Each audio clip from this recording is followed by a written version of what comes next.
Hi, welcome to One Company, One Video. I'm Tom Trimbath. I'm a stock investor, well, as also an aerospace engineer, real estate agent, writer, photographer. It's a wild resume. But I've been investing in stocks since the late 70s. And I've also written a book called Dream, Invest, Live. Let me just kind of bring that up, get used to doing this sort of thing. This is the first one, so first these videos, so you're going to get to see some rough spots.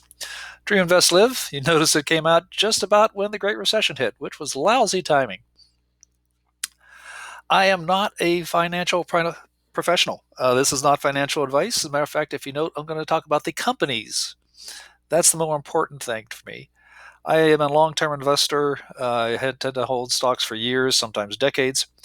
And I want to focus on the companies behind the stocks. So frequently the stocks are described in the motion that day or what's the long-term trend and things like that. But I'm always interested in the story of the company. There's a bunch of people that's showing up for work every day and they're trying to get something done. And sometimes that work doesn't get reflected in the financial news. I'm not trying to be the financial news, but I at least want to see if I can try to give some of that story of a company more credit and more visibility in whatever way I can, at least as far as with my resources as limited as they are. This inaugural one is going to be MicroVision. MicroVision is a company that I've been invested in since over 20 years now. And it has this sort of whole long period of a startup that's trying to find out what it wants to be.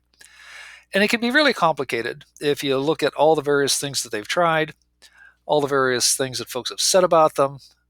I'm just going to give a glimpse here at a timeline that it sounds like they don't have anything, but they've had dozens of customers that have picked up their technology and moved these things along, and yet nothing's really clicked.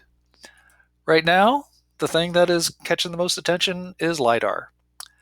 In other words, little box up here, cute little box up here, that is their competitor replacement to uh, what's been called the Kentucky Fried Chicken box on top of a autonomous vehicles. This is a LiDAR unit which looks out ahead and tries to help the car steer itself, or at least make steering easier for you. It's also a company that has had, to go back to these sorts of things, smartphones, uh, barcode scanners, some really impressive stuff that just never really caught on. This is also the one that is in HoloLens 2, Microsoft's augmented reality system, which for long term investors in MicroVision is nothing new. There's a unit from, easily a decade ago that was called Nomad, which was monochromatic and it was augmented reality. See if I can click back here because there's so much in here that it can take a while to get back there. And I'll just keep talking. But so many times folks are buying into the company because of one thing, or they're buying into the company for another thing, and it has all these things that are going on with it. Oh, there's one of the interesting ones. There was a unit they worked with Pioneer on a head-up display for in a car, which is basically augmented reality for a vehicle. Oh, there we go. When is this now? We're going back to Nomad, which is 2002. So now, 2006. 2001 to 2006. So 16, 21 years ago. This is monochromatic, kind of bulky, but then remember, 2001. That's pretty good. But to go through all of these products kind of diffuses the story. MicroVision is based on a simple, elegant, ingenious technology. This picture is a picture of a chip. It's a rather large thing for a chip, but they call it a MEMS. I can't remember exactly what MEMS stands for that I'm not going to try to record and get right, but basically what it means is this is a mirror. And this mirror can oscillate back and forth. Uh, so back and forth and up and down. And depending on whether or not you shine light at it, it can project a display. Or if you let it capture light, it can be a sensor. And it can also be both, as I understand it. All of these products that MicroVision has helped develop and try to commercialize is based on this simple idea. This chip really draws images kind of the way the old CRTs did, if you want to go get some other examples, which is a proof that drawing the pictures by oscillating a beam of light has a long history. The advantage of this, though, is this is incredibly small. If you think about the unit on some of the other autonomous vehicles, and you're talking about something like they say a Kentucky Fried Chicken box. This thing is about the size of a couple of VHS tapes. Some of those smartphones that went by that had a projector inside them, not just a camera, but a projector inside them. Those are talking about a unit that fits in that sort of profile. That's a pretty small unit. It's small, means it's also not using a whole lot of energy. It has really fast response times. I mean, it's moving this thing all the time. But the other thing that's kind of handy is when it turns off, it's off. A lot of things try to make black, but you can't make black. But you turn off the laser, and all of a sudden you've got a high contrast between on and off. It has a lot of capacity, a lot of capability. I've been in it since it was originally proposed to be the sort of thing where you would put a smartphone up towards your eye, it would directly beam the image onto your retina, which can be spooky for some folks, but at the same time, that also uh, supposedly can be done well enough. I know I experienced it without any ill effects. And it also had the ability to be more daylight readable. I still wince at trying to take photos with my smartphone and looking at the screen on a bright summer day and trying to figure out what's really on the screen. That's not the issue with this. It would seem like then that this company should have been successful way back 2000, well, 20 years ago. But for instance, Nomad was monochrome red. It was only red. If you remember, then Blu-ray came along. So there's red and blue. But TVs tend to work off of red, green, and blue. And what really held up the company for a long time was having to get all three colors. They finally managed that through some fairly impressive technological achievements that if they were successful at the time, they'd be applauded for, but I think they get overlooked. But the fact that within this early prototype, which is 2010, 2009, this is the size of a smartphone and it's a projector. I've used it, and the advantage of these sort of things is that, for instance, when it's projecting, it's not limited by the size of the pixels, the LEDs that are in some units. I've been able to display this out on the side of my house. These kind of things are always in focus. It's like a laser pointer, but it's like a laser pointer that's moving back and forth. Laser pointer doesn't get out of focus. So you just do that right, and you end up with some really impressive displays. Unfortunately, these things were really dim.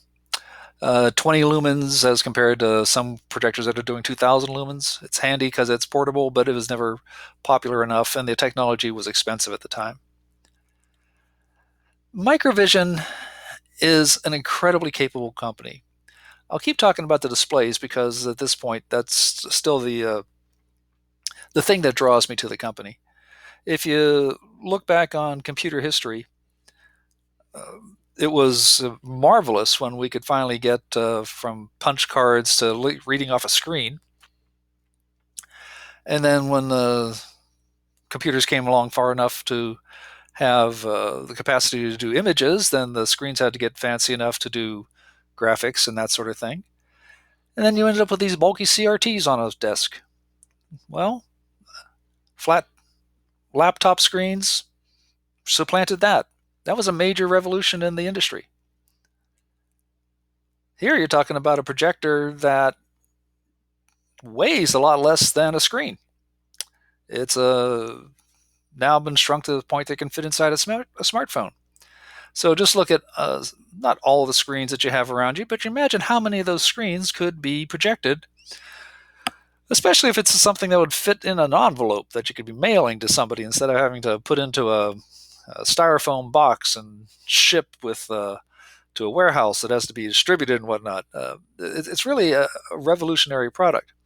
That's not what the company's going for at this point, unfortunately, as far as I'm concerned. What is grabbing their attention is the fact that instead of projecting, they're receiving. What they're really doing is taking a look at what's out there in the world, particularly in front of a car, and then giving that a way to be incorporated into the logic. Can the car actually see where it's going? And considering the size of the autonomous vehicle market potential, and considering the fact that cars need more than one, it's a rather large market.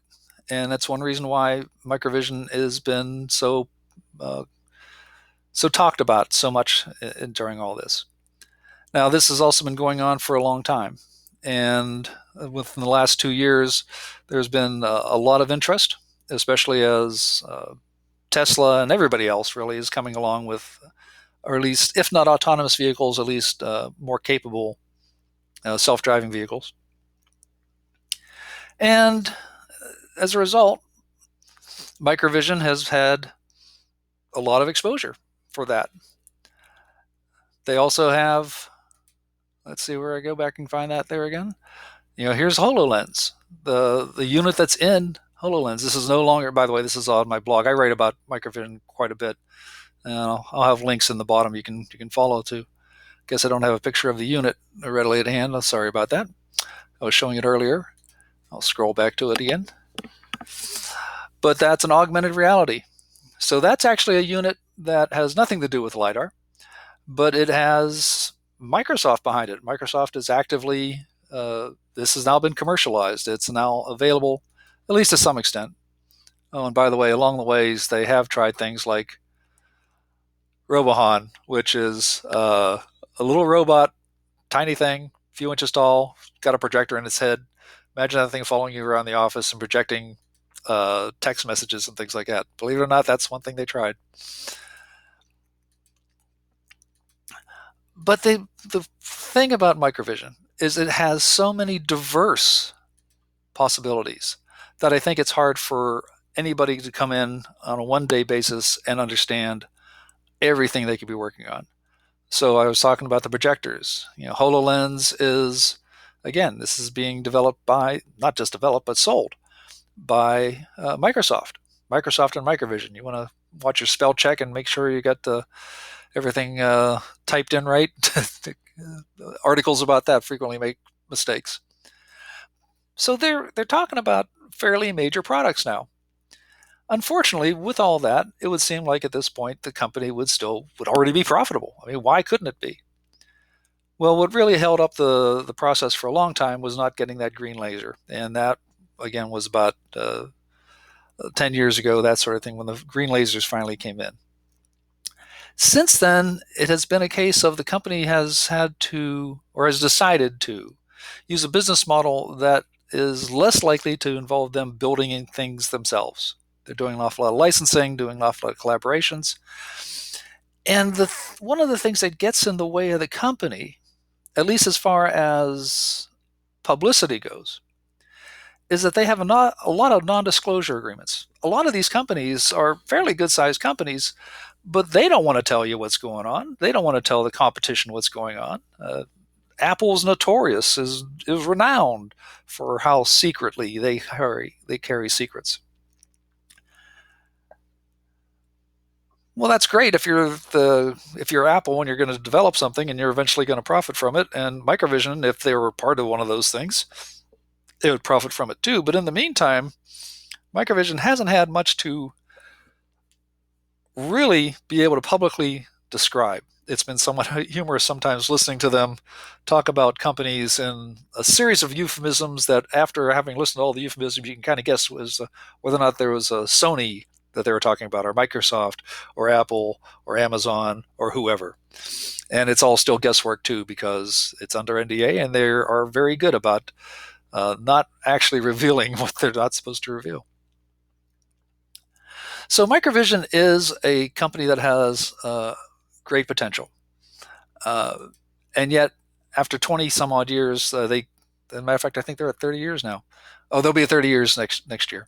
I've had them since around the year 2000. It's a startup that's continuing to start up. It's a sort of company that when you're describing it, when I'm describing it, what I have found is that people hear what they want to hear. I know folks that laugh at MicroVision because they haven't succeeded at anything. Why do you still have the stock? They haven't succeeded at anything. Why are they still in business?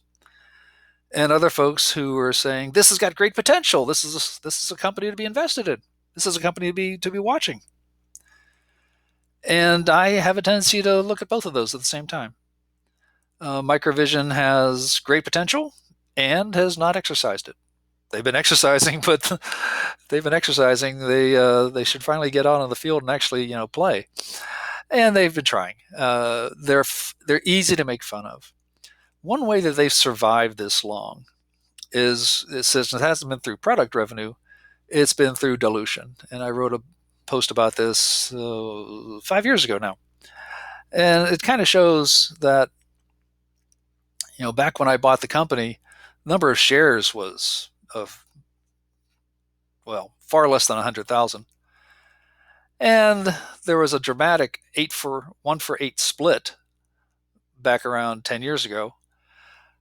Taking that into account, I mean, the number of shares right now is astonishing, which also means is they've survived by diluting the shares. They've been diluting the shares. Now, they also don't have much debt. And at this point, thanks to some phenomenal interest that they got last year, let's see, I guess I'll use the stock price as a way to kind of show where some of these events were.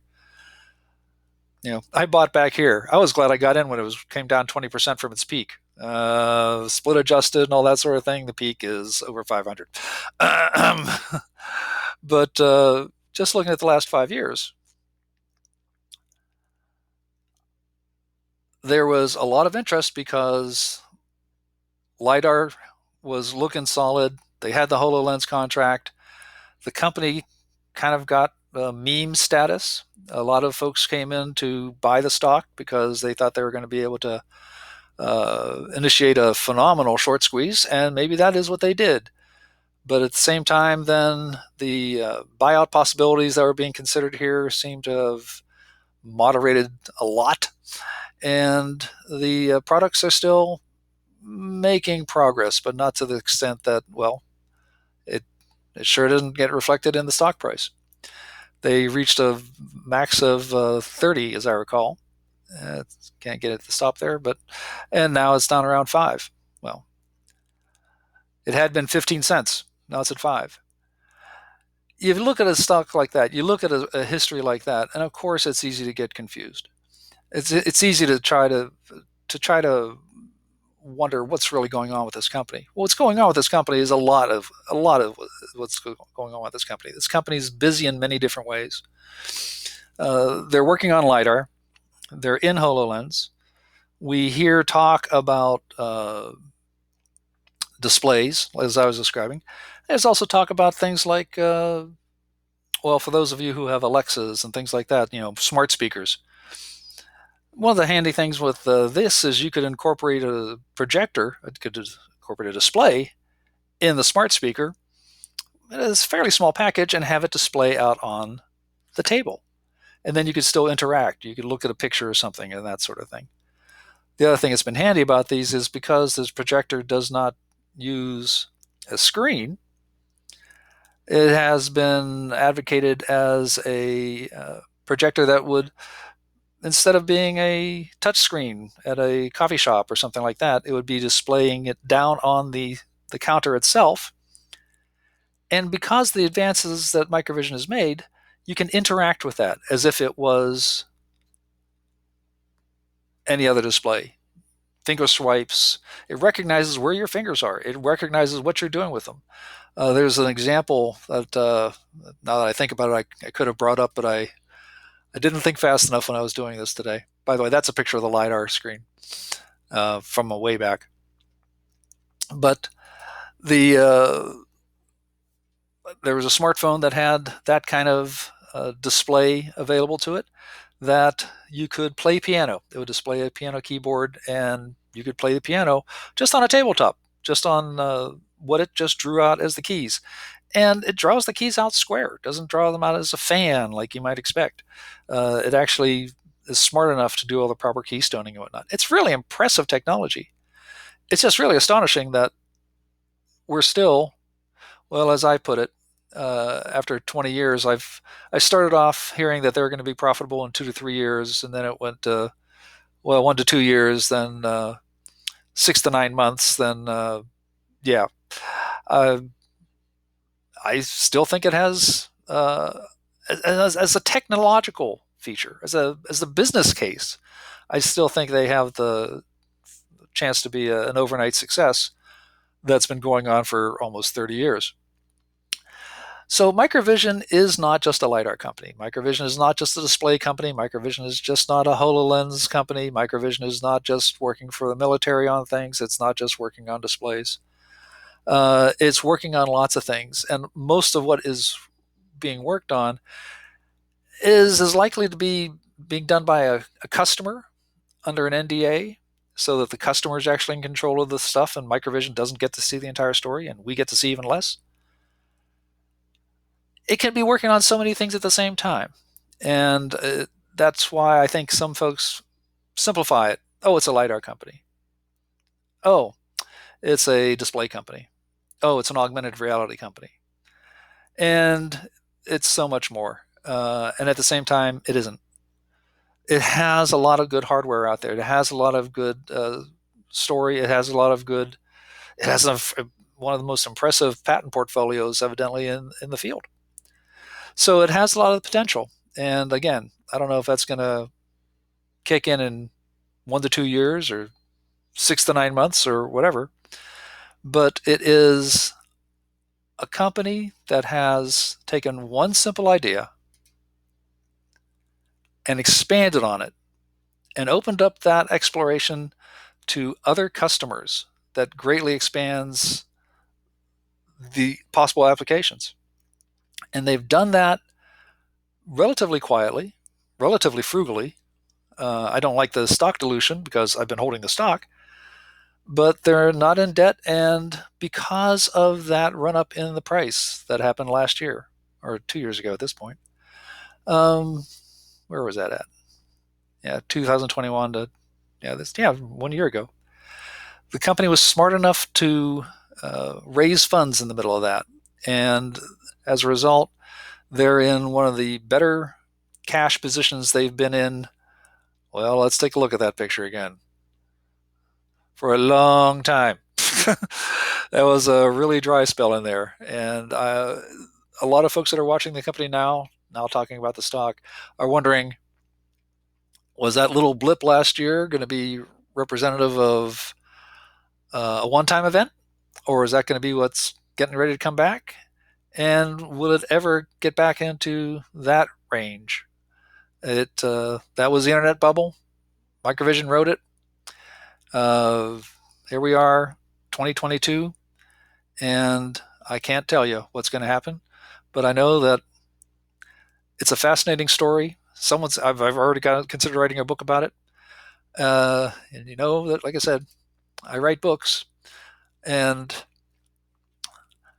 this follows into the same philosophy that I have with this book, Dream, Invest, Live. I call it Personal Finance or Frugal Folks. I should have put that one on the cover, but I didn't. But basically, this is the kind of company that I like having stock in, because it's hard to time. If it's going to become successful, it's hard to time when that's going to happen. So I buy the stock early, I wait, and let's just hope that the company succeeds, I succeed, and well, of course, I would just look forward to that. Re-retiring would be good. So this is the first of the one company, one video videos. Uh, Thanks for listening in. I appreciate it. I intend to do other ones as well, possibly about one a month. We'll see how this goes. And I may just have to, well, keep it up, keep it fresh. And if nothing else, I'm glad to see that whoever watches this all the way through is hopefully somebody who is trying to learn about the companies that actually drive the economy. That it's the stocks are in the news, but the companies are the ones that are really doing the business. The people in the companies are the ones that are really making the progress. And I like to get more focus onto them. And sorry for the pun about projectors and focus and things like that, but that's just a slip of the tongue. Thanks for being there, and maybe I'll be back next month with another one, with a different kind of company and a different story.